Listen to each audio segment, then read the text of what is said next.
నమస్తే అండి. ఓం శ్రీకృష్ణ పరబ్రహ్మణే నమః. శ్రీమద్భగవద్గీత అథ అష్టమోధ్యాయః. అక్షర పరబ్రహ్మ యోగః. అర్జున ఉవాచ కిం తబ్రహ్మ కిమధ్యాత్మం కిం కర్మ పురుషోత్తమా అధిభూతం చ కిం ప్రోక్తం అధిదైవం కిముచ్యతే అధియజ్ఞ కథం కోత్ర దేహేస్మిన్ మధుసూదన ప్రయాణకాలే చ కథం జ్ఞేయోసి నియతాత్మభిః. 2 శ్లోకాలలో 7 ప్రశ్నలు అడుగుతాడు అర్జునుడు. ఆ 2 శ్లోకాలు చదవడం తెలుసుకున్నాం. దాని జవాబు భగవానుడు మొదటి 6 శ్లోకాలకి 2 శ్లోకాల్లో, మిగిలిన 7వ ప్రశ్నకి మొత్తం ఆ అధ్యాయం చివరి వరకు అంటే 28 శ్లోకాలు ఉన్నాయి ఈ అధ్యాయంలో. 28 శ్లోకాలలో మిగిలిన అన్ని కూడా ఆ ఒక్క ప్రశ్నకి 7వ ప్రశ్నకి జవాబుగా చెప్తాడు. అది మనం తెలుసుకుందాం. శ్రీ భగవానువాచ అక్షరం బ్రహ్మ పరమం స్వభావోధ్యాత్మ ముచ్యతే భూత భావోద్భవకరః విసర్గ కర్మ సంజ్ఞితః. తర్వాత శ్లోకం 4వ శ్లోకం చూద్దాం. అధిభూతం క్షరో భావః పురుషశ్చాది దైవతం అధియజ్ఞోహమేవాత్ర దేహే దేహ భృతాం పరా. ముందు వివరించుకుందామండి. నిన్న మనం చెప్పుకున్నట్లుగా అర్జునుడు అడుగుతున్నాడు ఈ 2 ప్రశ్నలు. మొదటి రెండు శ్లోకాలకి భగవానుడు, తర్వాత 2 శ్లోకాల్లో వివరిస్తాడు. అర్జున ఉవాచ కిం తద్ బ్రహ్మ కిమధ్యాత్మం కిం కర్మ పురుషోత్తమా అధిభూతం చ కిం ప్రోక్తం అధిదైవం కిముచ్యతే అధియజ్ఞం కథం కోత్ర దేహేస్మిన్ మధుసూదన ప్రయాణకాలే చ కథం జ్ఞేయోసి నియతాత్మభిః. ఏంట 7 ప్రశ్నలు అర్జునుడు అడిగినవి? అర్జునుడు, పురుషోత్తమ, ఆ బ్రహ్మ ఏది? అధ్యాత్మం ఏది? కర్మ అంటే ఏంటి? అధిభూతం అని ఏది చెప్పబడింది? అధి దైవం అని దేన్నంటారు? ఓ మధుసూదన, ఈ దేహంలో అధియజ్ఞుడు ఎలా ఉంటాడు? ఎవరతను? మనస్సు స్వాధీనంలో ఉన్న వాళ్ళ చేత మరణ సమయంలో ఎలా తెలియజేయబడతావు నువ్వు అని చిన్న పిల్లవాళ్ళ చకచక ప్రశ్నలు అడిగేస్తున్నాడు భగవానుడు. ఇలా అడగటానికి కారణం ఏంటి అంటే 7వ అధ్యాయంలో 28 శ్లోకాల్లో చిన్నగా అధియజ్ఞం, అధిదైవం, బ్రహ్మ, కర్మ అంటే వాటి గురించి కొద్దిగా ఆ చిన్న పదాలను తెలియజేశాడు అర్జునుడు.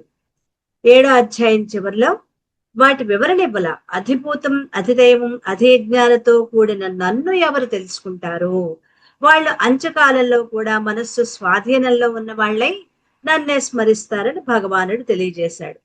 అప్పుడు అర్జునుడిలో జిజ్ఞాసం పెరిగింది, ఉత్కంఠ ఇచ్చింది.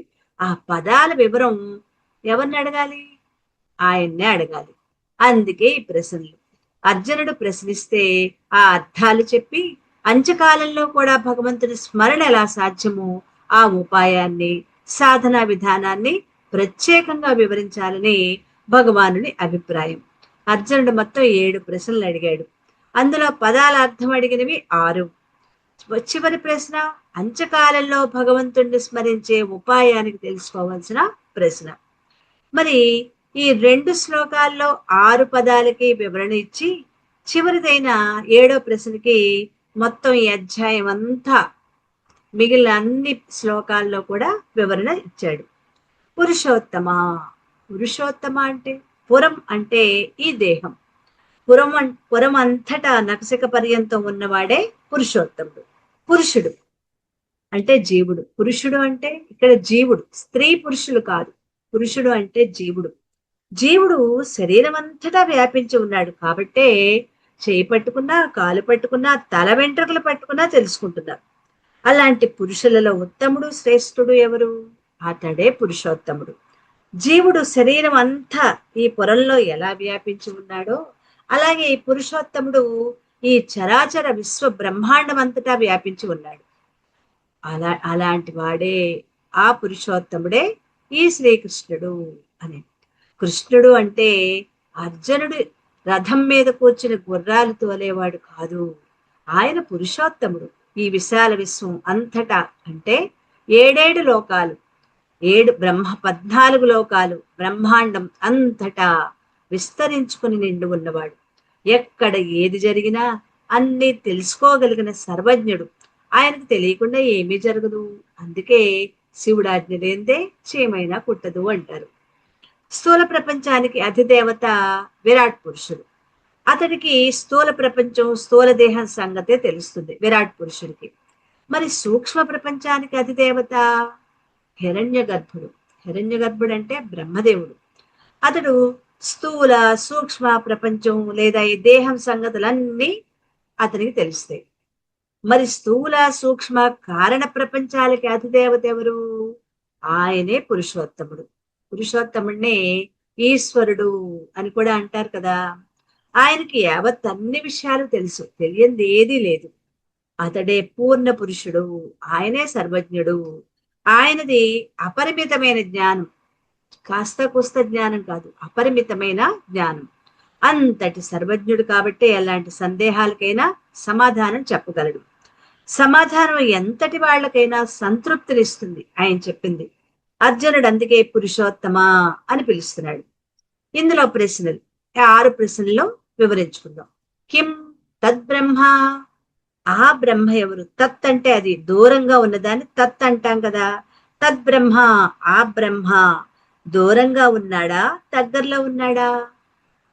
అజ్ఞానంలో ఉన్న వాళ్ళకి దూరంలో ఉన్నాడు, జ్ఞానంలో ఉన్న వాళ్ళకి దగ్గరగా ఉన్నాడు. ఇంద్రియాలకు మనస్సుకు అందనంత దూరం. దూరం అంటే అయితే ఎవరికి దూరం? అజ్ఞానంలో ఈ ప్రపంచ వ్యామోహాల్లో చిక్కిపోయి అందులో మునిగిపోయి ఉన్న వాళ్ళకి అందుకోలేనంత దూరం. మరి కానీ భగవంతుని అనుగ్రహం, గురువు అనుగ్రహం ఉన్న వాళ్ళకి మాత్రం చాలా దగ్గర. అందుకే కబీర్ దాస్ అంటాడు, 1 జన్మక పంధద క్షణమే పహుంచాయ్. గురుదేవా, నా అంతటి నేను ప్రయాణం చేస్తే 1 జన్మలకు గానీ చేరుకోలేదు. మరి నీ అనుగ్రహంతో ఒక్క క్షణంలో చేరుకుంటా. ఒకడు కలగంటున్నాడు. ఒక కలలో పులి వెంటపడింది. దిక్కుతాచుకు పరుగులు తీస్తూ ఉంటే ఒక గోతులో పడిపోయాడు. అందులో ఒక పాము బుసలు కొడుతోంది. పేడ బొబ్బలు పెడుతున్నాడు. ఇదంతా కల కదా. భయంతో ముచ్చెమట్లో పోస్తూ అరుస్తున్నాడు. ఆ బాధ, ఆ సర్పం భయం, పులి భయం, అది ఎలా తొలగిపోతుంది? మెలకు వస్తే తొలగిపోతుంది కదా. అలాగే ఈ మానవుడు అజ్ఞానం అనే నిద్రలో పడి చిత్ర విచిత్రమైన స్వప్న వస్తువులు లాంటి అనిత్య వస్తువుల్నే చూస్తున్నాడు. దేహం నేనే అనుకుంటున్నాడు. ఈ జగత్తే సత్యం అనుకుంటున్నాడు. అసత్యాన్నే అంటే లేని దాన్నే సత్యమని, అనిత్యాన్నే నిత్యమని, ఆత్మ కానిదాన్ని ఆత్మ తప్ప ఈ దేహం లోపల ఉన్న ఆత్మ చైతన్యం తప్ప మిగిలినంతా అనిత్యమే, అనాత్మ. అనాత్మని ఆత్మని పొరపాటు పడుతున్నాడు, కలవరిస్తున్నాడు. మరి అలాంటి వాడి బాధలు ఎలా తీరుతాయి? ఎలా ముక్తి పొందుతాడు అంటే గురువు అతన్ని ఈ అజ్ఞానం అనే నిద్ర నుంచి మేలుకొల్పాలి. ఈ అజ్ఞానంలో ఉన్నవాడిని మేలుకొల్పేది గురువు మాత్రమే. అలా మేలుకుంటే వాడికి అప్పుడు బ్రహ్మం అంటే ఎంతో దగ్గరగా ఉంటుంది. ఆ బ్రహ్మం ఏంటి? నా స్వరూపమే. బ్రహ్మం అంటే వేరే ఏది కాదు, అది నేనే. అలా కాకుండా అజ్ఞానంలో అనే నిద్రలో ఉంటే ఎప్పటికీ దూరమే. పరమాత్మ ఎప్పుడూ దూరమే. అదే అంటే అజ్ఞానంలో ఉన్న వాళ్ళకే తద్ బ్రహ్మ. మరి జ్ఞానంలో ఉన్న వాళ్ళకి అది నేనే, అహం బ్రహ్మాస్మి. ఆ బ్రహ్మని తెలుసుకోవాలంటే ఎలా? ఇంద్రియాలకి అగోచరం కదా, మనస్సుతో ఆలోచించలేం. బుద్ధిలో ఉన్న తెలివితో పాండిత్యంతో తెలుసుకోలేము. మరి ఎలా అంటే గురు బోధ వల్లే తెలుసుకోవాలి. మనంతట మనం తెలుసుకోలేము. అందుకే జగద్గురువుని అడుగుతున్నారు, ఎవరు ఆ బ్రహ్మ అని అర్జునుడు మొదటి ప్రశ్న అడిగాడు. ఇంకా అడగటమే, జవాబులు వస్తాయి ఇప్పుడు. పురాణాల్లో బ్రహ్మ అంటే చతుర్ముఖ బ్రహ్మ, ఆయన సృష్టికర్త. మరి ప్రకృతిని కూడా బ్రహ్మ అంటారు, వేదాన్ని, యజ్ఞాన్ని, వాటిని కూడా బ్రహ్మ అంటారు. ప్రణవాన్ని కూడా, ప్రణవం అంటే ఓంకారం, దాన్ని కూడా బ్రహ్మం అంటారు. ఇవి కాకుండా ఉపాధులేమీ లేకుండా నిరాకార నిర్గుణ పరమాత్మని, దాన్ని కూడా బ్రహ్మం అంటారు కదా. ఎంతకీ తద్బ్రహ్మ, ఆ బ్రహ్మ ఎవరు? ఇప్పుడు నేను అడిగిన వాటిలో ఉన్నాడా, కొత్తగా నువ్వేమైనా చెప్తావా అని ప్రశ్న అన్నమాట. రెండవది కిం అధ్యాత్మం. అధ్యాత్మం అంటే ఏంటి? అది ఆత్మ. ఆత్మ కన్నా అధికమైంది. నిజంగా ఆత్మ కన్నా అధికమైంది ఏదైనా ఉందా? ఆత్మ కంటే, ఈ ఆత్మ అంటే ఈ దేహం అని అర్థం చెప్తారు. అలాంటప్పుడు దేహం కన్నా అధికమైనవి ఆత్మ అంటే దేహం అని కొంతమంది అంటారు. మరి దేహం కంటే అధికమైనది ఇంద్రియాలు, వాటికంటే అధికమైనవి మనస్సు, దానికంటే అధికమైనవి బుద్ధి. వీటన్నిటినీ కూడా అధ్యాత్మం అనొచ్చా? ఇది అర్జునుడి ప్రశ్న అన్నమాట. ఇంతకు నీ అభిప్రాయం ఏంటి కృష్ణ? అధ్యాత్మం అంటే ఉపాధికి సంబంధించిందా, చైతన్యానికి సంబంధించిందా? బాగుంది కదా, మంచి ప్రశ్న. మూడో ప్రశ్న కిం కర్మ. కర్మ అంటే ఏంటి? కొందరికి నిత్య నైమిత్తిక కర్మలు, కామ్య కర్మలు, నిషిద్ధ కర్మలు, ప్రాయశ్చిత కర్మలు ఉన్నాయి కదా, వాటిని కర్మ అంటారు. కొంతమంది ఆగామి, ప్రారబ్ధ, సంచిత కర్మలు, వీటిని కర్మలు అంటారు. మరి కొందరు ఏమంటారంటే యజ్ఞయాగాదులు, తపస్సులు, దాన ధర్మాలు, పూజా పునస్కారాలు, వీటిని కర్మ అంటారు. ఇంకొందరేమో అబ్బే అవేం కాదు, మనం చేసే ప్రతి పని కర్మే, తినటం, తిరగటం, కూర్చోవటం, నిలబెట్టడం, మాట్లాడటం, ఏడవటం, నవ్వటం, ఇవన్నీ కర్మ అంటారు. మరి కొందరేమో భగవంతుడు సృష్టి చేయటమే కర్మ అంటారు. మరి నువ్వేం అర్థం చెప్తావు, ఇందులో ఏది కర్మ? తర్వాత నాలుగో ప్రశ్న. ఈ ప్రశ్న, మూడు ప్రశ్నలు అయిపోయి నాలుగో ప్రశ్న అడుగుతున్నాను. అధిభూతం కిం ప్రోక్తం. అధిభూతం అని చెప్పబడింది ఏమిటి? కనిపించే దేహేంద్రియాలు అధిభూతాలా? దేహము, మనసు, బుద్ధి, చిత్తము, అహంకారం, ఇవి అధిభూతాలా? లేకపోతే పంచభూతాలు ఉన్నాయి కదా, ఆకాశం, వాయువు, అగ్ని, జలము, నీరు, పృథ్వీ ఉన్నాయి కదా, ఇవి అధిభూతాలా? లేకపోతే పుట్టిన ఉన్నాయి కదా, ఈ భూమి మీద జగత్తులో పుట్టినవి, అవి అధిభూతాలా?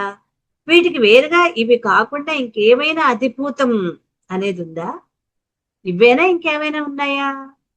అది ఇంకో ప్రశ్న. అధిదైవం కిం ఉచ్యతే. మరి అధిదైవం అని దేన్నంటారు? ఈ జగత్తులో ఎందరో దేవతలు ఉన్నారు, 33 కోట్ల మంది దేవతలు ఉన్నారంటారు.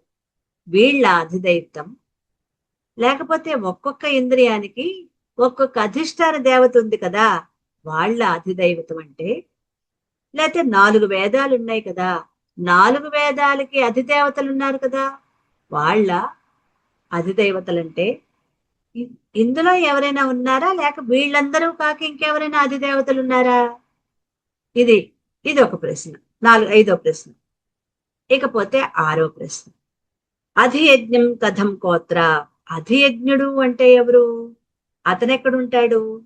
అధియజ్ఞుడు అంటే కర్మలు చేసేవాడా, ఫలితాన్ని అనుభవించేవాడా, లేకపోతే ఊరికే చూస్తూ కూర్చునేవాడా? అంటే కర్మలు చేసేవాడా, ఫలితాన్ని అనుభవించేవాడా, ఏమీ చేయకుండా ఊరికే కూర్చునేవాడా?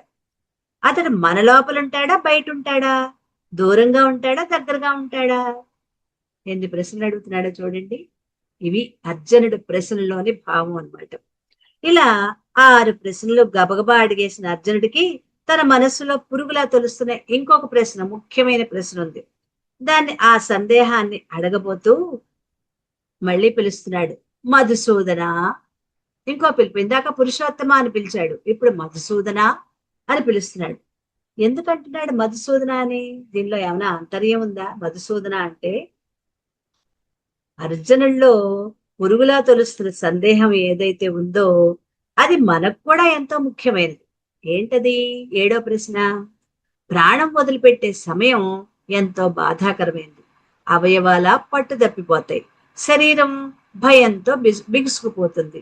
స్మృతి తప్పిపోతుంది. బుద్ధి వికలమైపోతుంది. చిత్తం మన స్వాధీనంలో ఉండదు. ప్రాణోత్క్రమణ సమయంలో 1,00,000 ఏళ్ళు, 1,00,000 తేళ్లు ఒక్కసారిగా కుట్టినంత బాధగా ఉంటుంది. అలాంటప్పుడు పరమాత్మ స్మరించడం ఎవరికైనా సాధ్యమవుతుందా? అంత బాధలో కాదు కదా. దానికి ఏదైనా ఉపాయం ఉందా? అది తెలుసుకోవాలి. అందుకే ఓ మధుసూదన, ఇలాంటి కష్టకాలంలో నువ్వెలా గుర్తుకొస్తావో తెలియజేసి పుణ్యం కట్టుకోవయ్యా అంటున్నాడు అర్జునుడు. ఇక్కడ కృష్ణుణ్ణి మధుసూదన అని పిలవటంలో అర్జునుడికి ఆయన సమర్థత, సమయస్ఫూర్తి మనకిక్కడ తెలుస్తున్నాయి. ఎందుకంటున్నాడు మధుసూదన అని? ఈ పేరు భగవానుడికి జన్మలగ్నం ప్రకారం పెట్టిన పేరా? అంటే ఒక వ్యక్తిని ఉపాధ్యాయుడు అంటాం, ఒకళ్ళని డాక్టర్ అంటాం, ఒకరిని లాయర్ అంటాం. ఇవన్నీ వాళ్ళ తల్లిదండ్రులు పెట్టిన పేర్లా? కాదు కదా. వాళ్ళు చేసే వృత్తిని బట్టి వచ్చిన పేర్లు. అలాగే ఇక్కడ శ్రీకృష్ణుడు మధువు అనే రాక్షసుణ్ణి సంహరించాడు కాబట్టి మధుసూదనుడు. ఇది కూడా పురాణ కథే. దీనివల్ల మనకేమైనా ఉపయోగం ఉందా? అంటే లోతైన ఇంకొకటి ఏదో ఉండాలి కదా. ఆ పేరు పెట్టి పిలిచాడు అంటే దాంట్లో లోతైన అర్థం ఉంటేనే పిలుస్తాడు అలాగా. అయితే ఆధ్యాత్మిక ప్రసంగంలో ఈ కథ సరిపోదు మనకి. మధువు అంటే లోపల అర్థం అన్నమాట, తేనె. మధువు అంటే తేనె. తేనెటీగలు ఒక్కొక్క పుష్పంలోకి దూరి అందులో మకరంధ్రాన్ని తోలి కడుపు నింపుకొని భవిష్యత్తు అవసరాలకి బొట్టుగా తేనెని తీసుకుని తేనె పట్టులోకి చేర్చి కూడబెట్టుకుంటాయి. ముందు అనుభవించడానికి వీలుగా అలా తేనె పట్టులో తేనె కూర్చుకుంటాయి తేనెటీగలు. ఎవడో ఒకడు కింద పొగపెట్టి ఆ తేనె పట్టు కొట్టి తేనెను తీసేసుకుంటాడు. కానీ అవి వాటి అవసరాల కోసం తేనెను దాచుకుంటాయి. మరి దాంట్లో మనకేమిటి తెలియాల్సి వస్తుంది అంటే, ఇప్పుడు ఆ తేనెటీగ ఎవరు? మనమే, జీవుడు. ఆ తేనెటీగ మనమే, జీవుడు. ఒక్కొక్క దేహం, ఒక్కొక్క పుష్పం. జీవుడు ఒక్కొక్క జన్మలో ఒక్కొక్క దేహం అనే పుష్పంలో దూరి ఆయా దేహాల్లో కూర్చుని అనేక కర్మలు చేస్తూ సుఖదుఖాలు అనుభవిస్తూ భవిష్యత్తులో సుఖాలు భోగాలు అనుభవించాలనే కోరికతో, అంటే రాబోయే జన్మల్లో కొన్ని మంచి కర్మలు పుణ్యకర్మలు చేస్తూ పొరపాటునో గ్రహపాటునో కొన్ని పాపకర్మలు కూడా చేస్తూ ఒక్కొక్కటిగా కర్మఫలాలు కూడబెట్టుకుని సంచితం చేసుకుంటాడు. తేనె పట్టులో వేసుకుంటాడు. అదే సంచిత కర్మల మూట అన్నమాట. ఇలా కూడబెట్టుకునే సంచిత కర్మలన్నీ ఖర్చు పెట్టుకునేంత వరకు ముక్తి లేదు. అక్కడ తేనె పెట్టు సమకూర్చుకున్న తేనెని ఎవరో పొగబెట్టి కాజేశారు. కానీ మన సంచిత కర్మల మూటని మాత్రం ఎవ్వరూ కాజేయలేరు. అవి ఖర్చు పెట్టుకోవటానికి అనంత కోటి జన్మలెత్తాలి. ఆ జన్మలలో సుఖాలతో పాటు దుఃఖాలు కూడా ఉంటాయి. వాటిని అనుభవిస్తూ మళ్ళీ కర్మలు చేస్తూ ఆ కూడబెట్టుకుని సంచితంలో కలుపుకుంటూ ఉంటాం. ఇవన్నీ మరి ఒక్కసారిగా జ్ఞానాగ్నితో దగ్ధమైపోతే తప్ప మనకి ముక్తి అనేది ఉండదు. అవంతా మనంతట మనమే జ్ఞానాగ్నిలో దగ్ధం చేయాలి తప్ప ఎవరో పొగపెట్టి వీటిని నాశనం చేయలేరు. మరి ఈ సంచిత కర్మ ఫలాలన్నిటినీ జ్ఞానాగ్నిలో దగ్ధం చేసేవాడు ఆ భగవంతుడే.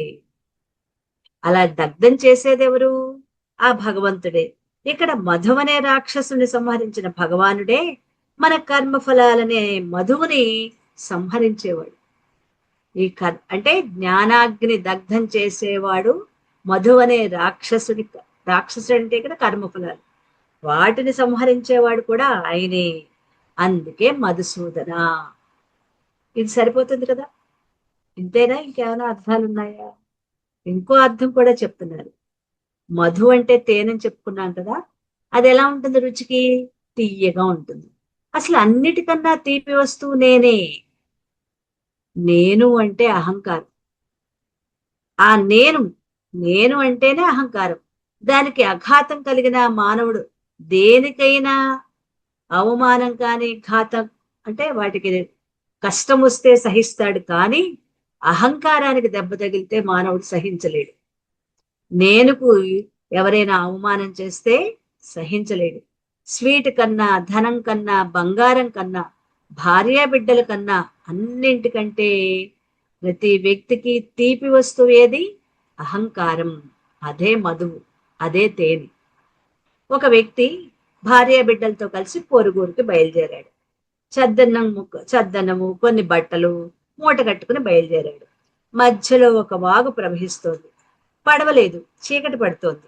చేసేది లేక మూట తల మీద పెట్టుకుని, బిడ్డను భుజాల మీద కూర్చోబెట్టుకుని, భార్యను చేతిలో పట్టుకుని వాగులో మునిగాడు. మెల్లగా ముందుకు పోతున్నాడు. మధ్యలోకి వెళ్ళేటప్పటికి ప్రవాహం ఎక్కువగా ఉంది. ఏ మాత్రం అజాగ్రత్తగా ఉన్నా ముగ్గురు కొట్టుకుపోతారు. జాగ్రత్తగా నెమ్మదిగా అడుగులేస్తున్నాడు. అయినా ప్రవాహ వేగం ప్రమాదకరంగా ఉంది. ఏదో ఒకటి అక్కడ వదిలిపెట్టేయాల్సిన పరిస్థితి ఏర్పడింది. సరే, నెత్తి మీద ఉన్న గొడ్డల మూటనే వదిలేద్దాం అనుకుని 4 అడుగులు వేశాడా లేదు, బ్యాలెన్స్ కుదరట్లేదు. అందరూ పోయే కన్నా ఎవరో ఒకరినైనా వదులుకుంటే మిగిలిన ఇద్దరమైనా బతకచ్చు కదా అని ఎవరిని వదలాలి ఇందులో? బిడ్డనా భార్యనా అని ఆలోచిస్తాడు. బిడ్డ పోతే మళ్ళీ బిడ్డను కనొచ్చు, కానీ భార్య పోతే ఎలా అనుకుని బిడ్డను వదిలేశాడు. ఆ ప్రవాహంలో ఆ బిడ్డ కొట్టుకెళ్ళిపోయాడు. మరికొంత దూరం వెళ్ళేప్పటికి భార్య బిడ్డలిద్దరూ కలిసి జాగ్రత్తగా నడుస్తున్నారు. అయినా కూడా ముందుకు అడుగులు పట్టం లేదు. ఎవరో ఒకళ్ళని ఇప్పుడు వదిలేయాలి. ఎవరిని వదిలేయాలి? భార్యని. భార్య పోతే మరొక భార్యను తెచ్చుకోవచ్చని భార్య చెయ్యి వదిలేసి తానొక్కడే ఈదుకుంటూ ఒడ్డుకి చేరుకున్నాడు. అంటే అందరికన్నా తన రక్షణయే ముఖ్యం.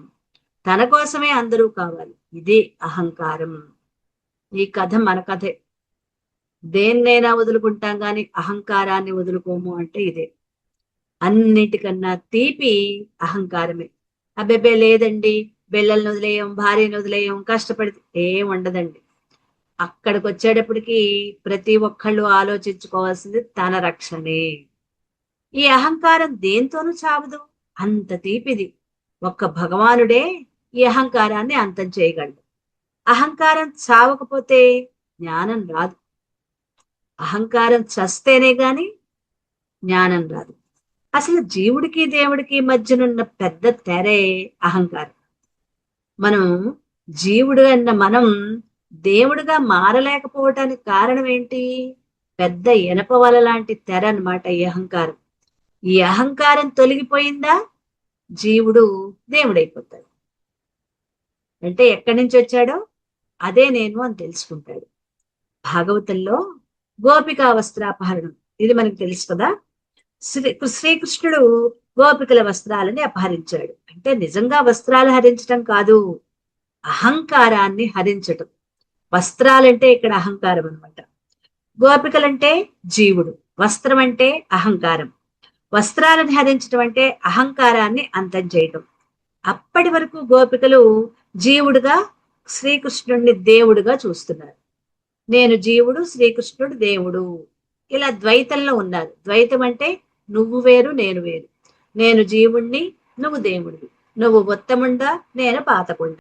వస్త్రాలను హరించడం అంటే అహంకారాన్ని అంతం చేయటం. అప్పటిదాకా గోపికలు జీవుడుగా ఉన్నారు, శ్రీకృష్ణుడు దేవుడుగా ఉన్నాడు.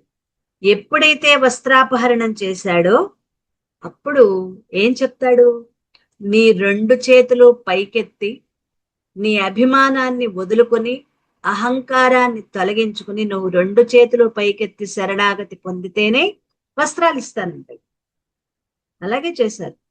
అప్పుడు వాళ్ళు తమ అహంకారాన్ని, అభిమానాన్ని వదులుకుని ఆ పరమాత్మే నేను అని తెలుసుకున్నారు. గోపికలు జీవుడుగా, శ్రీకృష్ణుడు దేవుడుగా ఉన్నారు. వస్త్రాపహరణంతో అంతా ఒక్కటైపోయారు. అంటే అహంకారం అనే అడ్డుగోడ తొలగిపోయింది.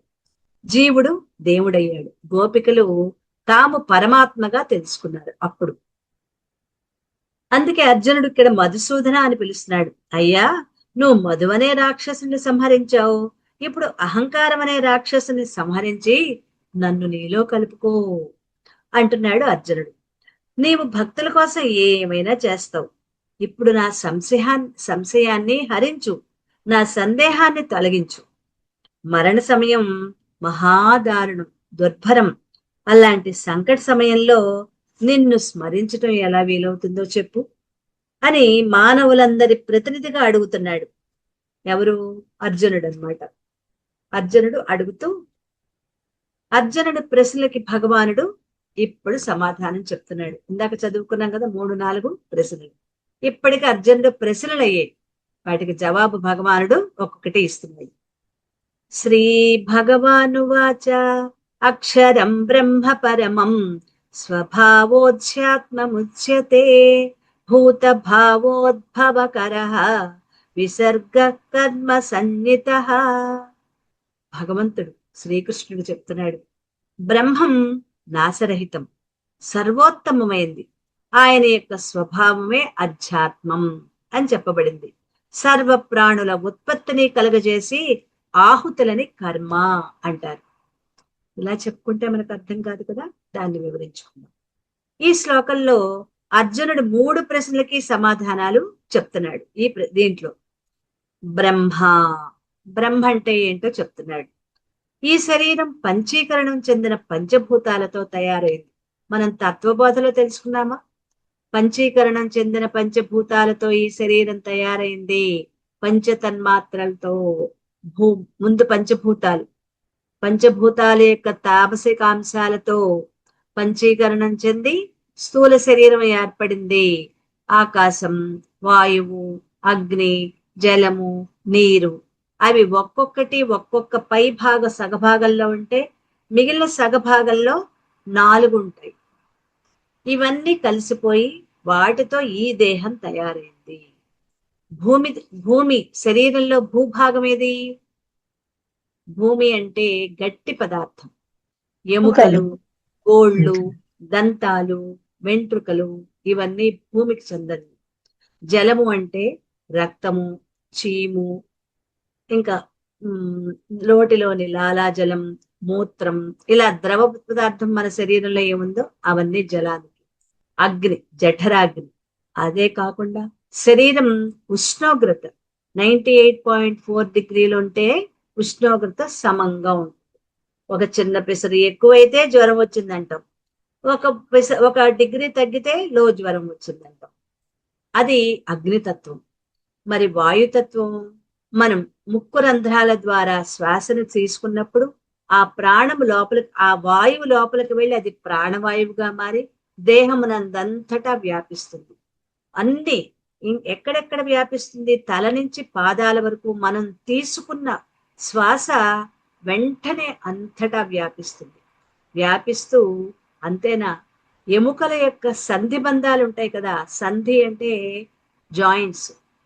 206 ఎముకలు, వాటి జాయింట్స్ ఉన్నాయి. తల మాత్రమే పెద్ద ఎముక, అది ఏకంగా ఒకటే ఉంటుంది. మిగిలిన ఇక్కడ నుంచి మిగిలిన అన్నిట్లలో ఉన్న అవి జాయింట్స్ కలయికలు ఉంటాయి కదా, 2 ఎముకల కలయిక.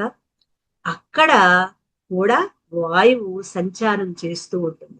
అక్కడ వాయు సంచారం జరిగితేనే మనం అన్ని ఎముకలు కూడా చక్కగా పనిచేస్తాయి. అక్కడ గాని వాయువు బిగిసిపోయిందా కేళవాతం వచ్చిందంట.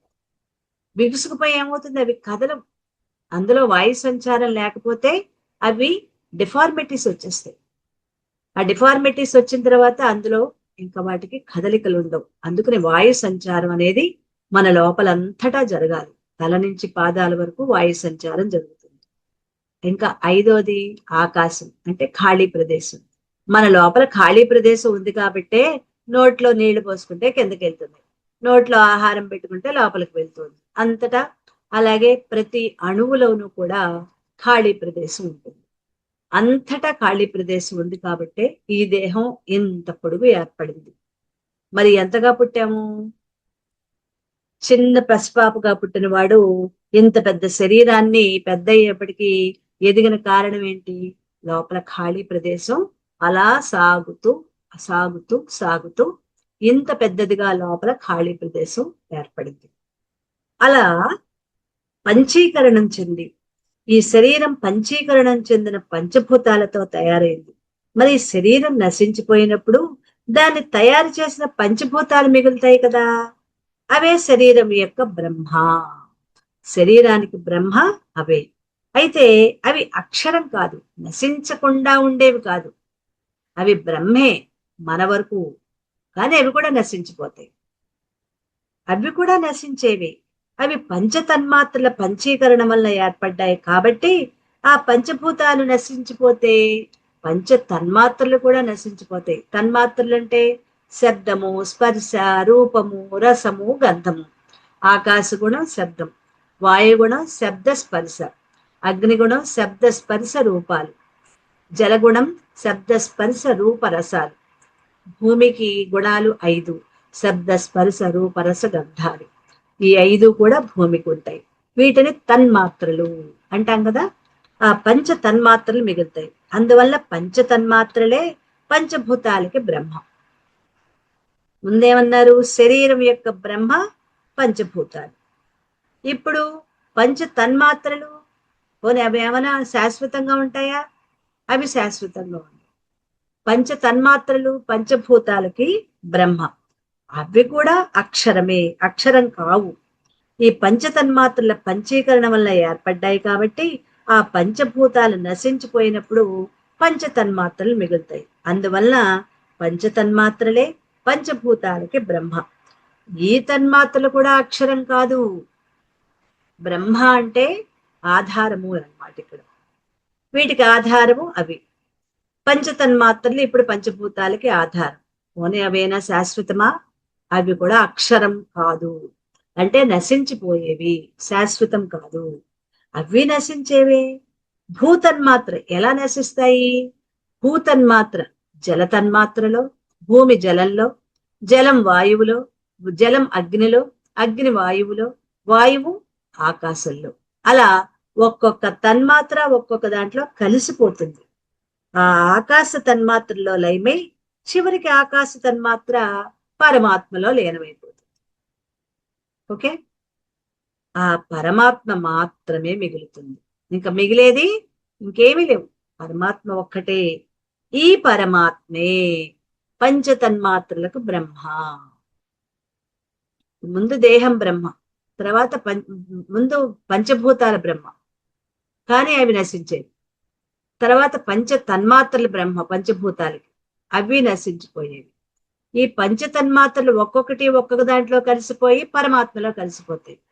ఇప్పుడు ఆ పరమాత్మే బ్రహ్మ. ఆ బ్రహ్మ అక్షరమా? నశించిపోకుండా ఉంటాడా? ఆ పరమాత్మే అక్షరుడు. అవును, అక్షరమే, నశింపులేందే. అది ఎప్పుడో ఒకప్పుడు పుట్టింది కాదు, నశించిపోయేది కాదు, ఎప్పుడూ ఉండేది. కాబట్టి నశింపు లేనిది, అన్ని కాలాల్లో ఉండేది ఆ పరమాత్మైన అక్షర బ్రహ్మ.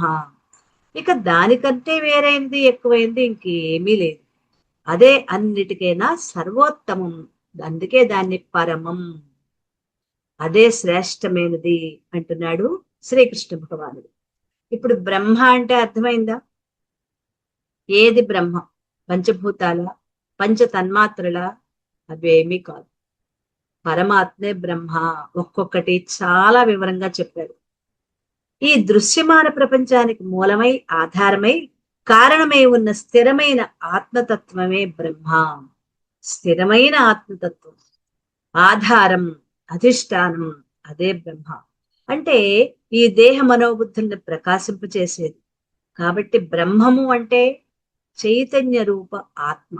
చైతన్యంతో కూడిన ఆత్మే బ్రహ్మం. బ్రహ్మం యొక్క లక్షణం అక్షరం పరమం. ఈ బ్రహ్మం యొక్క లక్షణం ఏంటంటే అక్షరం పరం, శ్రేష్టమైనది. పరమం అంటే శ్రేష్టమైనది, అంటే దీన్ని మించింది ఇంకేమీ లేదు. నశించదు, శ్రేష్టమైనది. బ్రహ్మము కేవలం అక్షరమే కాదు, అది పరమైన అక్షరం. కేవలం పరమనో అక్షరమనో చెప్తే మనం సరిగ్గా అర్థం చేసుకోలేకపోవచ్చు. పూర్తి లక్షణాలు మనకి అవగాహన కాకపోవచ్చు. దాన్నే అతివ్యాప్తి దోషం అంటారు. అంటే నేను చెప్పేది ఒకటి, నువ్వు అర్థం చేసుకునేది ఒకటి. నేను చెప్తాను కానీ నీకు వేరే విధంగా అర్థమవుతుంది. అది దాన్ని అతివ్యాప్తి దోషం అంటారు. అసలు అతివ్యాప్తి దోషం అంటే దానికి ఒక ఉదాహరణ చెప్తూ, ఇప్పుడు ఇలా చెప్తే మనకు అర్థమవుతుందని ఉపమానం చెప్తున్నారు. ఇద్దరు వ్యక్తులు పొరుగురికి వెళ్తున్నారు. మార్గ మధ్యంలో అడవి గుండా వెళ్ళాలి. అడవిలోంచి నడిచి వెళ్తున్నారు. అలసటగా ఉంది. కొద్దిసేపు విశ్రాంతి తీసుకుందామని ఒక చెట్టు కింద కూర్చున్నారు. ఇద్దరూ మంచివాళ్లే, సత్పురుషులే. కాబట్టి వాళ్ళ విషయాలు, సంభాషణ అంతా కూడా ధార్మిక విషయాల మీదే సాగుతోంది. ఒకడు రెండో వాడితో అంటున్నాడు, ఆవు పవిత్రమైన జంతువు, పూజనీయమైంది. భారతీయునికి గోమాత, భూమాత, వేదమాత, ఈ ముగ్గురు తల్లి తర్వాత తల్లులు. ఆవును పూజిస్తే 33 కోట్ల దేవతలను పూజించినట్లేట. ఎందుకంటే ఆవు యొక్క ప్రతి అంగంలోనూ, ఉపాంగంలోనూ దేవతలు వెలిసి ఉన్నారు అని చెప్పుకుంటున్నారు. ఈ మాటను ఒక అడవి మనిషి చెట్టు చాటును నిలబడి వింటున్నాడు. తాను ఎప్పుడు ఆవును చూడలా. ఎందుకంటే అడవిలో ఆవులు ఎక్కడా లేవు. మిగిలిన జంతువులు ఉన్నాయి కానీ ఆవులు లేవు. ఆవును దర్శించి పూజించాలి అనుకున్నాడు. అయితే ఆ అడవి మనిషి ఎప్పుడు కూడా ఆవును చూసిన పాపాన్ని పోలేదు, ఎప్పుడు చూడలేదు. మరెలా?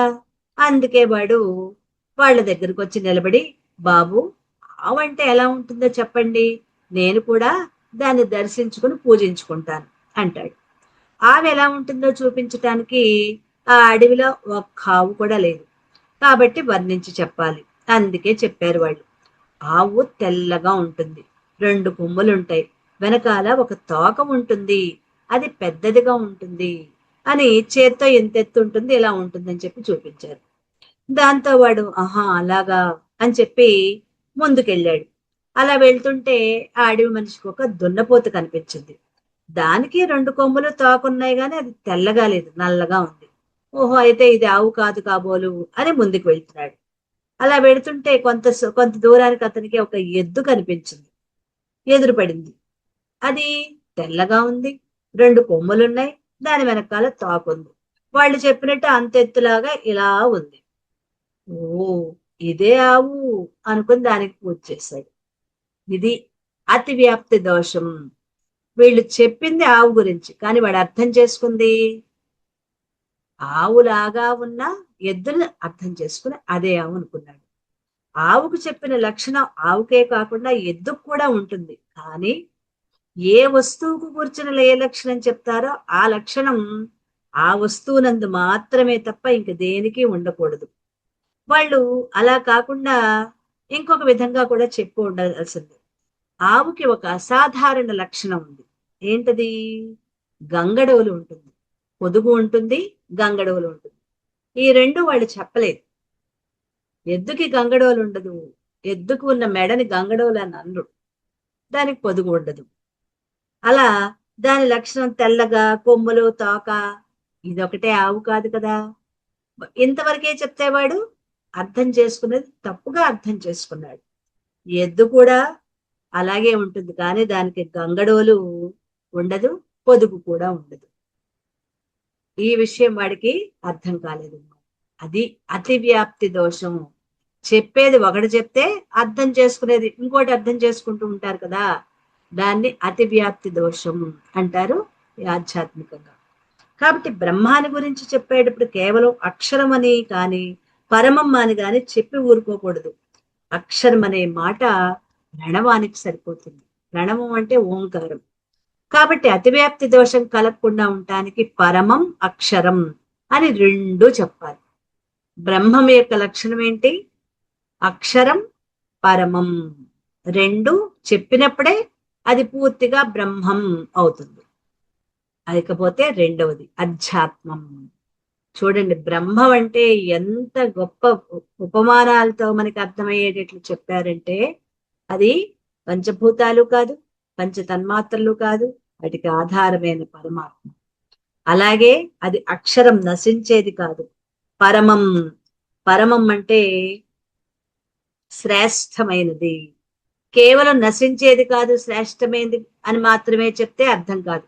2 కలిపి చెప్తే నశించేది కాదు, శ్రేష్టమైనది అని 2 కలిపి చెప్పినప్పుడే ఆ బ్రహ్మం అనే దానికి మనం అర్థం చేసుకోగలం. ఇక రెండవది అధ్యాత్మం. అధ్యాత్మం అంటే స్వభావం. అని భగవంతుని యొక్క సమాధానం. అయితే దేని స్వభావం? భగవంతుని యొక్క స్వభావమే అధ్యాత్మం. భగవంతుడి నుండి వచ్చిన వాడు ఎవరొచ్చారు? భగవంతుడి నుంచి మనమే, జీవుడు. కాబట్టి భగవంతుని స్వభావమే జీవుడు అసలు ధర్మంగా ఉంటుంది. మనం పరమాత్మ నుంచే కదా వచ్చాం. పరమాత్మకి ఏ లక్షణాలు ఉన్నాయి, మనకి అవే లక్షణాలు ఉంటాయి కదా. మామిడి చెట్టుకు కాసిన కాయకి మామిడి చెట్టు లక్షణాలన్నీ కాయలో ఉంటాయా? టెంకలో ఉంటాయా? అన్ని కాయల్లోనూ ఉంటాయా? అన్ని కాయల్లోనూ ఉంటాయి. వేప చెట్టు యొక్క లక్షణాలు, వేప విత్తులో, విత్తు అంటే బీజం, గింజ, అందులో ఉంటాయి. చింత గింజ, చింత చెట్టు నుంచి వచ్చిన ఆ చింత గింజలో చింత చెట్టు యొక్క అన్ని లక్షణాలు అందులో ఉంటాయి. మరి మనం పరమాత్మ నుంచి వచ్చాం కదా, మనలో పరమాత్మ లక్షణాలు ఉన్నాయా? చూద్దాం, ఉన్నాయా లేదు. భగవంతుని యొక్క స్వభావం అధ్యాత్మం. భగవంతుడి నుంచి వచ్చిన వాడే ఈ జీవుడు. కాబట్టి భగవంతుని స్వభావమే జీవుని అసలు ధర్మంగా ఉంటుంది. మరి భగవంతుని స్వభావం ఏంటి? సత్ చిత్ ఆనందం.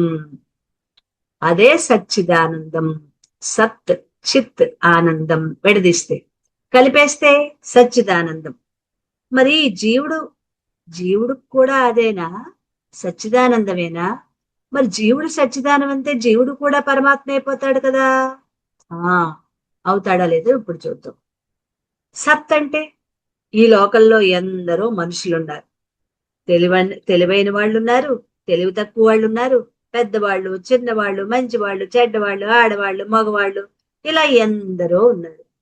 ఇప్పుడు సరదాగా అన్ని రకాల వాళ్ళని కూర్చోబెట్టి, మొత్తం అందరినీ కూర్చోబెట్టి, ఇంకొక గంటలో చనిపోవటానికి సిద్ధంగా ఉన్న వాళ్ళు ఎవరో చెప్పండి అని అడిగాం.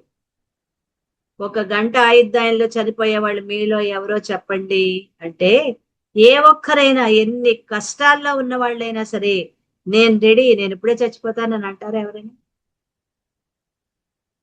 90 ఏళ్ళు ముసలాళ్ళు కూడా మా మనవడి పెళ్లి చూసి చనిపోతాను, ఇప్పటి నుంచి ఎందుకు అంటాడు. అంటే అందరికీ ఉండాలి అనే కోరిక ఉంటుంది. అంతేగాని ఎవరైనా గంటలో పోతామని అంటారా? ఏదో పొరపాటున కోపం వచ్చి ఇంట్లో నేను చచ్చిపోతా అంటారు. నిజంగా చచ్చిపోతారా? 10 సార్లు చచ్చిపో అని వీళ్ళు తిట్టినా వాళ్ళు చావరు. నేను పోతా అన్నవాళ్ళు వాళ్ళు పోరు కదా. 4 చివరి నుంచే ఈ దెబ్బలాటలు అనమాట. వాళ్ళని బెదిరించడం కోసమే ఈ మాటలు తప్ప, నిజంగా ఎవరు నువ్వు చస్తావా అంటే వాడు చస్తానంటాడా? నేను చావును, ఇప్పటి నుంచి ఏంటి, నాకేం కర్మ చచ్చిపోవటానికి, నేను ఉంటాను అని కదా అంటారు. అది అలా ఉండాలనే అందరూ కోరుకుంటారు గాని పోవాలని ఎవ్వరూ కోరుకోరు. కోరుకోనంత మాత్రాన పోకుండా ఎప్పుడు ఇక్కడే ఉండిపోతామా? మనం కోరుకున్నా కోరుకోకపోయినా మన సమయం వచ్చేటప్పుడు వెళ్ళిపోతాం. ఉండం మనమేనా? రాముడు, కృష్ణుడు, బుద్ధుడు, ఆదిశంకర్లు, రామకృష్ణ పరమహంస, రమణ మహర్షి, అరవిందుడు, వివేకానందుడు, గాంధీ, మరి వీళ్ళందరూ ఉన్నారా? వీళ్ళు మహాత్ములే. అందరూ పోయారు. ముందు వెనక అంతే. అంటే ఒకసారి పుట్టారు అంటే వాళ్ళకి నశించిపోవటం తప్పదు. పుట్టిన వాళ్ళకి గిట్టక తప్పదు. గిట్టడం అంటే వెళ్ళిపోవటం. మరి అన్నీ తెలిసినా ఎవరికి చావాలని ఉండదు. అలా చావాలని ఉండని కోరికే సత్. ఎప్పుడూ ఉండాలనే కోరికే సత్. అంటే ఉండాలి, ఉంటాను, అది సత్ అంటే. ఇప్పుడు సత్ అంటే అర్థమైంది కదా. ఎన్ని కష్టాలు పడుతున్నా ఎప్పుడు ఉండాలని కోరిక. ఎన్ని కష్టాలు పడుతున్నా సరే ఎలాగోలా ఉండాలనే కోరిక. ఇది ప్రతి జీవి యొక్క స్వభావం. ఎక్కడి నుంచి వచ్చింది స్వభావం? ఎలా వచ్చింది స్వభావం మనకి అందరికీ? ఇది భగవంతుడి స్వభావమైన సత్ అనే లక్షణం. మనం పరమాత్మ నుంచి వచ్చాం కదా, కాబట్టి మనలో పరమాత్మ లక్షణమైన సత్ అనే లక్షణం ఉంది. ఉందా లేదా? అందరిలో ఉంది. సో అంటే ఇక్కడ మనం ఏంటంటే ఈ లెక్కని ఆన్సర్ వచ్చేదాకా చేద్దాం. మనలో పరమాత్మ లక్షణమైన సత్ ఉందా? ఎస్, ఉంది. నేను ఉండాలి అనుకోవటంలోనే ఆ సత్ అనేది. ఎప్పుడు ఉండాలి అనే కోరిక. భగవంతుడికి చావు లేదు, చావును ఒప్పుకోదు ఆత్మ. ఇది ఆత్మ స్వభావం, ఇదే భగవంతుని స్వభావం. జీవుడు అసలు ధర్మం కూడా ఇదే. ఇప్పుడు మనం ఆత్మస్వరూపురం కాబట్టి ఆత్మ లక్షణం ఎప్పుడూ ఉండటం. ఈ దేహాన్ని పక్కన పెట్టండి, మనం ఎవరం? ఆత్మ చైతన్యం, ఆత్మస్వరూపులు. ఆత్మ యొక్క లక్షణం సత్, ఎప్పుడూ ఉండటమే. ఆ స్వభావమే మన ధర్మం, మన స్వభావం అయింది. ఈ స్వభావమే, దీన్నే అధ్యాత్మం అంటారు. ఈ స్వభావమే. ఇందాక ప్రశ్న అడిగాడు కదా, బ్రహ్మ అంటే ఎవరు? బ్రహ్మ గురించి తెలుసుకున్నాం. అధ్యాత్మం అంటే ఏంటి? ఆ సత్ యొక్క ఎప్పుడూ ఉండాలి అనే సత్, అది పరమాత్మ లక్షణం. పరమాత్మ నుంచి వచ్చిన జీవుడు లక్షణం, ఈ జీవుడిలోని ఆత్మ యొక్క లక్షణం, అది అధ్యాత్మం. ఇప్పుడు అధ్యాత్మం అర్థమైంది కదా. అంతేకాదు, ఇంకా ఉంది. సత్ అయింది. సత్ పక్కన ఇంకొకటి ఉంది, చిత్. సత్తు చిత్ ఆనందం కదా, మూడు ఉన్నాయి. మూడు కలిపి చెప్తేనే అధ్యాత్మం పూర్తవుతుంది. ఒక్కొక్కటి ఒక్కొక్క లెక్కని ఒక్కొక్క స్టెప్ వేసుకుంటూ వెళ్దాం అనమాట. సత్ అంటే ఎప్పుడూ ఉండాలని కోరుకోవటం జీవుడి లక్షణం. Okay, right. రెండవది చిత్. చిత్ అంటే జ్ఞాన స్వరూపం. ఏంటి, మనలో జ్ఞానం ఉందా? ఓ, ఉంది. ఎలా ఉంది? నలుగురు కలిసి మాట్లాడుకుంటూ ఉంటే అదేమిటో తెలుసుకోవాలనుకుంటాం. పిల్లవాడు మనతో బజారుకు వస్తే, నాన్న అదేంటి, ఇది ఎందుకు పనికొస్తుంది, దాంతో ఏం చేస్తారు, ఇది ఇలా ఎందుకుంది అని వాడు 1,00,000 ప్రశ్నలు అడుగుతాడు. ఎందుకు? ఏదో తెలుసుకోవాలని. ఒక కారుని చూస్తే అడుగుతాడు, ఇది ఎంత అవుతుంది తెలుసుకోవాలని ఆరాటం. సైకిల్ కొనే శక్తి లేకపోయినా కారు రేట్ ఎంతో తెలుసుకోవాలనే జిజ్ఞాస ఉంటుంది. సైకిల్ కొనడానికి డబ్బులు లేవు, కారు ఖరీదు మాత్రం మనకి తెలుసుకోవాలి. ఆ వడ్డాణం, ఆవిడ పెట్టుకున్న వడ్డాణం ఎన్ని తులాలుంటుంది? ఇప్పుడు తులం 1,50,000 అంటున్నారు. అది 150 తులాలంటే ఎంత ఖరీదవుతుంది? గబగబా లెక్కలేసేసుకుంటాం. అమ్మా, అంత అవుతుందా? బాగుంది, నాకు కూడా ఉంటే బాగున్నాయి. నీకు ఒక 10,000 రూపాయలు పెట్టి ఒక చిన్న కొద్దిగా, ఇప్పుడు శ్రావణ మాసం వచ్చింది కదండి, ఒక గ్రాముకి రాదు.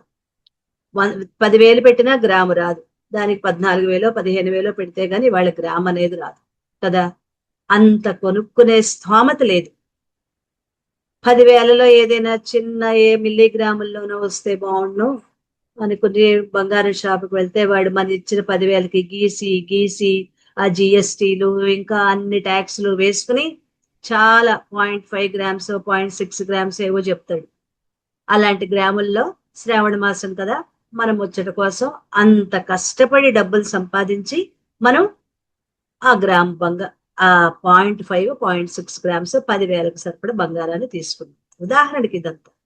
కానీ మనం షాపుకి వెళ్ళగానే అక్కడ బంగారం వడ్డాణం చూడగానే ఇది ఎన్ని తులాలు, ఎంత అవుతుంది, ఇవాళ ఎంత ఉంది ఖరీదు, ఇవాళ తులం ఎంత ఉంది, ఈ మొత్తం ఇదంతా ఎంత అవుతుంది, అక్కడ వాడిని టకటకటక అడిగేస్తాం. పాపం వాళ్ళు ఏమనుకుంటారంటే, మనం 10,000 పెట్టి గ్రాము లోపల కొనడానికి వచ్చిన వాళ్ళు అని అనుకోడు. మనని చూసి, ఓహో వీళ్ళు వడ్డాణం కొంటారేమో అనుకుని మొత్తం అదంతా లెక్కలేసి క్యాలిక్యులేటర్ పెట్టి పేపర్ మీద వేసి ఎంత తరుగు, ఎంత మజూరి, ఎంత అంత అంత జిఎస్టి మొత్తం చెప్పేస్తాడు పాపం, ఇన్ని లక్షలు అవుతుంది అని. చాలా బాగుంది, ఎంత బాగుందో. అయిపోయింది. అప్పుడు మెల్లగా కాసులు ఉన్నాయండి, రూపులు, అందులో ఒక రూపు తీసుకుందాం అనుకుంటున్నాను, రూపులు ఎంత? అప్పుడు మనకి వాళ్ళకి తెలుస్తుంది. అంటే మన జిజ్ఞాస ఏంటి, ఇలా అడగకూడదు తప్పని కాదు, మన జిజ్ఞాస ఏంటి అది తెలుసుకోవాలి అని. అది ఇక్కడ మనం అన్నది ఏదీ తప్పు కాదు, తెలుసుకోవాలనే జిజ్ఞాస గురించి మనం ఇక్కడ చెప్పుకుంటున్నాం అన్నమాట. అలా ఎంత ఉంటుంది? నీకెందుకు, నువ్వేమైనా కొంటావా? లేదు. ఎవరో కనిపిస్తారు, వాళ్ళతో మాట్లాడుతూ, బాగున్నారా, మీకు ఎంతమంది కొడుకులు, అందరికీ పెళ్లిళ్ళు చేశారా, నీకెందుకు, కొడుకులే ఇంతమంది అయితే నీకెందుకు, కోడళ్ళు ఏమైనా కట్నాలు తెచ్చారా, కూతురికి ఎంత ఇచ్చావు, అల్లుడికి ఏమి ఇచ్చావు, 100 ప్రశ్నలు అడుగుతారు. మీరు సామాన్యంగా చూస్తూ ఉండండి. అవన్నీ మనకు అవసరమా? కాదు. అది జిజ్ఞాస. మన లోపల నుంచి వచ్చింది. అది మన లోపల నుంచి వచ్చిన ప్రశ్నలు అనమాట. అది తెలుసుకోవాలి. పోనీ తెలుసుకుని ఏమైనా చేస్తావా? ఏం చెయ్యం, కానీ తెలుసుకోవాలి. అది నీకెందుకు? తెలుసుకోవాలని ఆరాటం. 3.5 మూరల శరీరంలో అణిగిమణిగి పడి ఉండే ఆత్మకి ఇష్టం లేదు. ఎలా? త్రివిక్రమంలా, వామన్లాగా బ్రహ్మాండాన్ని ఆలింగనం చేసుకోవటానికి ఆరాటం. ఎందుకు? ఆత్మ చిత్స్వరూపం. దీనికి అన్నీ తెలుసుకోవాలని స్వరూపం. జీవుడికి మరి ఆత్మకి చిత్స్వరూపం అయితే, జీవుడినైన నాకు, నేను కూడా ఆత్మ నుంచి వచ్చాను కదా, నీ జీవుడు. దీనికి ఇన్ని తెలుసుకోవాలని కోరిక. ఈ తెలుసుకోవాలని జిజ్ఞాసే, అదే చిత్స్వరూపం. నువ్వు తెలుసుకున్నాక ఏమి చెయ్యవు, కానీ తెలుసుకోవాలని ఆరాటం. ఆ ఆరాటాన్ని, అదే జ్ఞానం. అదే జిజ్ఞాసని జ్ఞానం. అదే చిత్ స్వభావం. తెలుసుకోవాలనే లక్షణం మన ధర్మం, మన స్వభావం అయింది. ఈ స్వభావమే అధ్యాత్మం. సత్ అధ్యాత్మం, చిత్ అధ్యాత్మం. ఇప్పుడు ఆనందం. ఎప్పుడు సుఖంగా ఆనందంగా ఉండాలి. దుఃఖం అనేది అసలు రాకూడదు. ఇది ప్రతి జీవి యొక్క స్వభావం. ఎవరన్నా ఏడుస్తుంటే ఎందుకు ఏడుస్తున్నావు అంటాం. ఎవరైనా సుఖంగా సంతోషంగా ఉంటే ఎందుకు సంతోషంగా ఉన్నావు అని అడుగుతామా? అడగం. ఎందుకు సుఖంగా ఉన్నావు, ఎందుకు సంతోషంగా ఉన్నావు అని అడుగుతావా? అవే అడగం. ఎందుకు ఏడవటం లేదు అని అడుగుతావా? వాడు సుఖంగా ఉంటే ఏడవచ్చు కదా, ఎందుకు ఏడవట్లేదు అని అడుగుతావా? ఎందుకు సుఖంగా ఉన్నావు అని అడుగుతామా? మళ్ళీ అవి అడగం. అలాంటివి అడగం. ఎందుకంటే సుఖం మన స్వరూపం. వాళ్ళు సుఖంగా ఉంటే బాగుంది, సంతోషంగా ఉన్నారు వాళ్ళు. సాధారణంగా మన స్వభావం ఏంటంటే ఇతరులని మనం తక్కువగా చూడం. ఎవరైనా బాగున్నారంటే సంతోషం. ముమ్మాటికి ఎప్పటికీ అన్ని కాలాలు వాళ్ళు సుఖంగా ఉండాలి అంతే. అయ్యో వాళ్ళు సుఖంగా ఉన్నారు, వాళ్ళు దెబ్బలాడుకుంటే బాగుండని ఎప్పుడు మన మనసులో కూడా ఆ స్వభావం రాదు. ఎందుకు రాదు? మనం ఆనంద స్వరూపులం కాబట్టి వాళ్ళు ఆనందంగా ఉండాలని కోరు. అది. నీళ్లు చల్లగా ఉంటే ఎందుకు చల్లగా ఉంది అని అడుగుతామా? అయ్యయ్యో నీళ్ళు ఎందుకు చల్లగా ఉన్నాయి, వేడిగా ఉండొచ్చు కదా అని అంటామా? అనం కదా. అలాగే బదరీలోని తప్తకుండంలో నీరు ఎందుకు వేడిగా ఉంది అని అడుగుతాం. నీళ్లు చల్లగా ఉంటే ఎందుకు చల్లగా ఉన్నాయని అడగం. అదే బదరీలో తప్తకుండా ఉంది, అందులో నీళ్లు పైకి ఇలా వస్తూ ఉంటే నీటి ముగ్గ అక్కడ వేడిగా ఉంటుంది. ఇదేంటి ఇక్కడ నీళ్ళు ఎందుకు వేడిగా ఉన్నాయి? ఆ ప్రశ్న అడుగుతాం. కారణం, నీటి స్వభావం చల్లదనం, వేడి కాదు. వేడిగా ఉంటే ఎందుకుందో తెలుసుకోవాలని అడుగుతాం కదా. అలాగే ఆత్మ యొక్క స్వభావం ఆనందం. మరి జీవుడు ఆత్మస్వరూపుడే కదా, జీవుడంటే ఆత్మస్వరూపుడే కదా. కాబట్టి జీవుడి యొక్క స్వధర్మం కూడా ఆనందమే. జీవుడి ధర్మం సత్, జీవుడి ధర్మం చిత్, జీవుడి ధర్మం ఆనందం. అర్థమైంది కదా. ఇప్పుడు 3 మనం పరమాత్మ నుంచి వచ్చిన మనకి 3 లక్షణాలు ఉన్నాయి. పుట్టుకతోటే వచ్చేసే ఇవన్నీ, కొత్తగా పెట్టుకున్నవేమీ కాదు ఇవేవి. ఈ స్వభావమే అధ్యాత్మం. సత్ అధ్యాత్మం, చిత్ అధ్యాత్మం, అలాగే ఆనందం అధ్యాత్మం. ఈ 3 కలిపితే సత్ చిత్తానందం, సచ్చితానందం, అదే అధ్యాత్మం. ఇప్పుడు జీవుడి స్వభావం సత్ చిత్తానందం అని తేలింది. ఉపనిషత్తుల్లో పరమాత్మ సత్ చిత్తానందం అని అంటారు కదా. మరి పరమాత్మ సచ్చిదానందమై నువ్వు సచ్చిదానందమైతే నీకు పరమాత్మకి తేడా ఏముంది? పరమాత్మ సచ్చిదానందమే, జీవుడైన నువ్వు సచ్చిదానందమే. మరి మీ ఇద్దరికి తేడా ఎక్కడుంది కదా. అంటే అహం బ్రహ్మాస్మి, నేను ఆ పరబ్రహ్మాన్ని. అహం నేను, బ్రహ్మ అస్మి, నేను బ్రహ్మమై ఉన్నాను. బ్రహ్మం అంటే పరమాత్మ, ఆ పరమాత్మ నేనే అయి ఉన్నాను. ఆత్మ ప్లస్ అనాత్మ కలిసి ఉంటాయి అనుకోవటంలో తప్పులేదు కదా. నేను ఆత్మ, ఈ దేహం అనాత్మ, ఈ రెండు కలిసిపోయి ఉంటాయి. జీవుడంటే ఏంటి? ఆత్మ చైతన్యం ఉంది, ఈ దేహం ఉంది. దేహమేమో అనాత్మ, ఆత్మ చైతన్యం ఆత్మ. ఈ రెండు కలిసిపోయి ఉన్నాయి. ఆత్మ ప్లస్ అనాత్మ. మగాడంటే ఎలా ఉంటాడంటే అని ఎవరో అడిగారట. అడిగితే ఇలా ఉంటాడు, అలా ఉంటాడు, మూతి మీద మీసాలు ఉంటాయంటే మూతి మీద చేయి పెట్టుకుని అయితే నేను మగవాడిని కాదా అని అడుగుతాడట. అలా అంటే ఇది ఒక ఉదాహరణకి చెప్తున్నారనమాట. కేవల స్వభావం చెప్తేనే కాదు, అది మన స్వతహాగా జీవుడుగా మనం పుట్టుకతోటే సత్తువు కలిగి ఉన్నాం, చిత్తు కలిగి ఉన్నాం, ఆనందము కలిగి ఉన్నాం. జీవుడు సత్తు చిత్త ఆనందమే, పరమాత్మ సత్తు చిత్త ఆనందమే. ఆనందం జీవుడి యొక్క స్వభావం, దుఃఖం జీవుడి యొక్క స్వభావం కాదు. అందుకే ఎవరైనా ఏడుస్తుంటే ఎందుకు ఏడుస్తున్నావు అని అడుగుతాను తప్ప, ఎవరైనా నవ్వుతుంటే ఏమిట్రా ఎందుకు నవ్వుతావు, నోరు మూసుకో, ఎప్పుడు ఏడవచ్చు కదా అని అంటావా? అనం.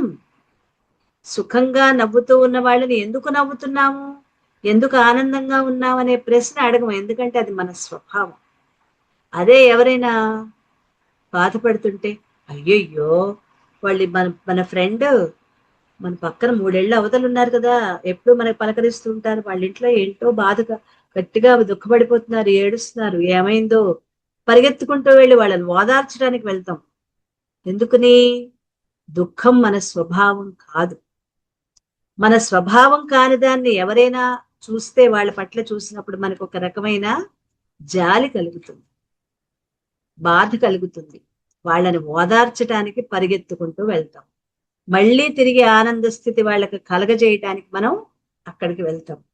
అది జీవుడి స్వభావం ఆనందం. దుఃఖం మన స్వభావం కాదు. మరి అదే ఆత్మస్వరూపం. అలాగే బ్రహ్మం యొక్క లక్షణం కూడా సచ్చిదానందం. మరి ఆ లక్షణం అంటే సత్ చిత్తు ఆనందం తనలో కనిపిస్తూ ఉంటాయి. కాబట్టి నేనే బ్రహ్మం. ఇప్పుడు నేను బ్రహ్మం అనటంలో సందేహం ఏమైనా ఉందా? సత్తు చిత్త ఆనందాన్ని నేనే కదా. కాబట్టి జీవుడు బ్రహ్మమే. బ్రహ్మం యొక్క స్వభావం జీవుడే. కాబట్టి ఆ స్వభావమే అధ్యాత్మం. ఓకే అండి. సబ్జెక్ట్ ఎంతకంటే ముందుకు చెప్పుకున్నా కూడా మనకి కొద్దిగా ఎక్కదు. ఇంతటితో ఆపేసుకుందాం. ఇవాళకి ఇంతటితో ఆపేసుకుందాం. మనకి అధ్యాత్మం అంటే అర్థమైంది. మొత్తం ఈ 3 యొక్క లక్షణాలు అర్థమైంది. అధ్యాత్మం బ్రహ్మ అంటే అర్థమైంది, అధ్యాత్మం అంటే అర్థమైంది. ఆ తర్వాత కర్మ అంటే ఏంటి? 3వ ప్రశ్న అడిగాడు కదా, రెండిటికి జవాబు తెలుసుకున్నాం. పంచభూతాలు బ్రహ్మము, పంచ తన్మాత్రలు బ్రహ్మము, కానీ అవేవి శాశ్వతం కాదు. వాటికి అధిష్టానమైన పరమాత్మే బ్రహ్మము. అది ఇంతవరకు అర్థమైంది. పరమాత్మ యొక్క లక్షణం సత్తు చిత్తు ఆనందం. సత్తు అధ్యాత్మం, చిత్ అధ్యాత్మం, ఆనందం అధ్యాత్మం. మరి పరమాత్మ నుంచి వచ్చిన మనలో జీవుల్లో కూడా సత్తు ఉంది, ఎప్పుడూ తెలుసుకోవాలని, ఎప్పుడూ ఉండాలని ఉండటం సత్తు. అన్నీ తెలుసుకోవాలని అనుకోవటం చిత్తు.